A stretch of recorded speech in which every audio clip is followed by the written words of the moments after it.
Paano pumunta sa Ngongping Village from Chimshachuy at paano mas makakatipid sa pamasahe. Galing sa hotel namin, nilakad lang namin papunta sa MTR Chimshachuy Station. Sakay kayo ng train sa Chuenwan Line or yung Red Line papuntang Chuenwan, tapos baba kayo sa Liking Station. Sa Liking Station, transfer kayo sa Tungchung Line or yung Orange Line, then sakay kayo ng train papuntang Tungchung and baba kayo sa Tungchung Station. Tapos mag-exit kayo sa Exit B papuntang Ngongping 360. Diyan kayo aakyat sa escalator na yan kung cable car ang sasakyan nyo papunta sa Ngongping Village. Pero kung bus ang sasakyan nyo katulad namin, lampasan nyo yung escalator hanggang sa makita nyo yung tawiran.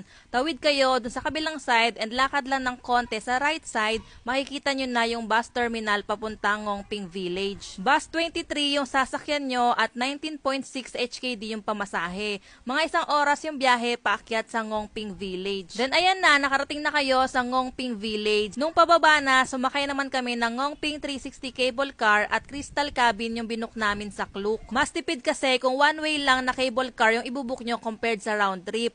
Tapos pag ginamit nyo pa yung code namin, mas makaka-discount pa kayo. Around 25 minutes yung buong ride, tapos ang baba niyan doon na sa may Citygate outlets. Sana nakatulong itong video at kung may mga questions kayo, comment lang kayo. Enjoy!